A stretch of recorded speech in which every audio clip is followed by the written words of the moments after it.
Kadang yang membuat manusia jauh dari Allah bukan selalu karena harta yang banyak, bukan juga karena anak istri atau sibuknya dunia. Terkadang justru dari sesuatu yang sangat halus di dalam diri. Merasa sudah tahu, merasa sudah benar, lalu perlahan hati mulai berjalan sendiri.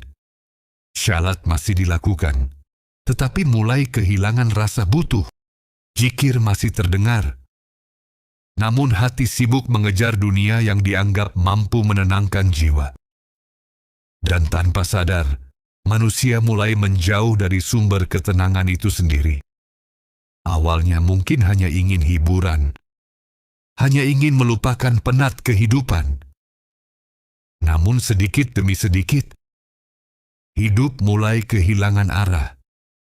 Hati makin gelisah, pikiran makin penuh, dan langkah terasa berat tanpa sebab yang jelas, sampai akhirnya manusia jatuh ke titik yang tidak pernah ia bayangkan sebelumnya. Rumah tangga yang dulu diperjuangkan perlahan retak. Percakapan yang dulu hangat mulai berubah dingin. Sampai suatu malam, pasangan hidupnya berkata pelan, "Aku ingin selesai." Dan saat itu dunia seakan berhenti sesaat. Ya, dada terasa sesak. Namun mulut ini hanya mampu menjawab lirih, "Ya sudah, kalau itu maumu, tidak ada bentakan. Tidak ada amarah besar. Hanya ada dua hati yang sama-sama lelah, lalu memilih jalan yang berbeda." Malam itu hujan turun perlahan. Ia keluar dari rumah, hanya membawa beberapa pakaian di dalam tas. Masih memakai pakaian rapi seperti orang kantoran. Namun di dalam dadanya, seluruh hidup terasa runtuh sekaligus. Langkahnya pelan, tatapannya kosong.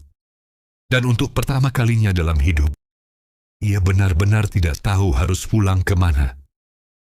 Hari-hari setelah itu terasa sangat panjang. Ada luka yang tidak mampu dijelaskan kepada siapapun. Ada tangisan yang tidak terlihat manusia. Air mata batin yang tidak jatuh di pipi, tetapi menghancurkan hati perlahan. Dan yang paling menyakitkan, saat mulai merasa diri sendiri sudah tidak berharga lagi. Langkahnya pelan, tatapannya kosong.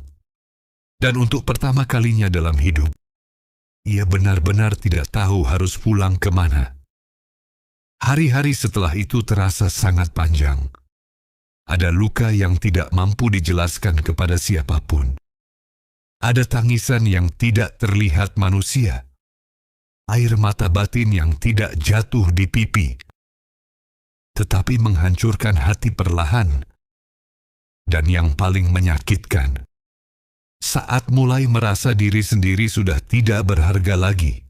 Namun anehnya, di tengah kehancuran itu masih ada suara kecil di dalam hati yang berkata, "Pulanglah." Lalu dalam sunyi, hati mulai rindu kepada salat, rindu duduk sendiri setelah sujud, rindu berzikir pelan di malam hari, rindu merasa dekat dengan Allah. Tetapi saat ingin kembali, batin justru terasa makin sakit, seolah ada suara yang terus menghina dirinya. Untuk apa kembali? Bukankah kamu sudah terlalu jauh? Dan disitulah manusia mulai benar-benar lelah. Tidak punya siapa-siapa untuk dibanggakan. Tidak punya tempat untuk bersandar. Hingga akhirnya, dengan hati yang hancur, ia hanya mampu menengada dalam diam. "Ya Allah, masih terbukakah pintumu untukku? Aku tahu diriku penuh salah. Aku tahu aku sering menjauh.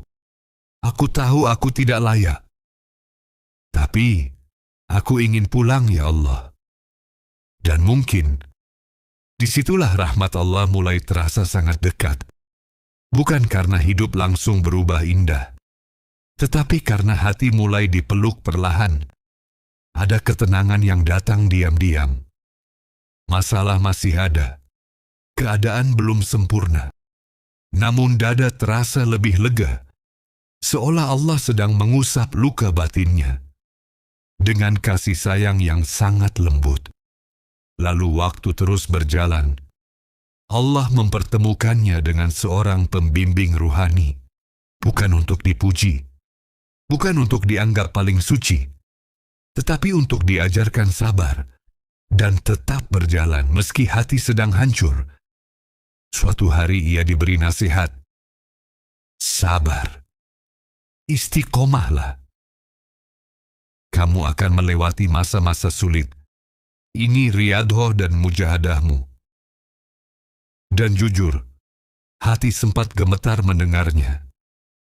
Karena manusia mana yang siap menerima bahwa dirinya akan melewati tahun-tahun penuh kesulitan. Namun anehnya, semakin hidup terasa berat, justru hati mulai perlahan mengenal Allah dengan lebih nyata. Ia mulai bekerja apa saja demi bertahan hidup. Kadang menjadi kuli bongkar muat, kadang membersihkan rumah kosong, kadang memukul jerami untuk ternak. Pernah juga dipanggil orang untuk membantu mereka yang sedang kesusahan. Dan dari jalan-jalan sederhana itu, Allah tetap mencukupkan hidupnya. Dari situlah dirinya mulai belajar bahwa pertolongan Allah tidak selalu datang dengan cara yang megah. Kadang datang lewat pintu kecil yang tidak pernah diperhitungkan manusia. Dan yang lebih aneh lagi, semakin hidup terasa hancur, justru hati terasa semakin dekat kepada Allah. Sujud mulai terasa hangat, zikir tidak lagi sekadar ucapan. Malam-malam sunyi terasa seperti pelukan lembut yang menenangkan luka batin. Dan perlahan dirinya mulai memahami bahwa mungkin dahulu ia mengenal Allah hanya lewat ilmu. Namun setelah dihancurkan kehidupan, ia mulai mengenal kasih sayangnya secara nyata. Kini hidup tidak lagi terlalu sibuk mengejar penilaian manusia. Karena ternyata saat dunia menjauh, Allah justru mendekat dengan cara yang sangat lembut. Dan dari semua perjalanan itu, akhirnya dirinya memahami satu hal. Tidak semua kehilangan adalah hukuman. Kadang itu cara Allah mengosongkan genggaman manusia, agar hati hanya bersandar kepadanya semata. Dan anehnya, saat hati mulai benar-benar bersandar kepada Allah, hidup memang belum tentu langsung mudah, namun dada terasa jauh lebih teduh. Karena setelah melewati semua luka itu, akhirnya dirinya memahami tidak ada tempat pulang paling hangat selain Allah semata.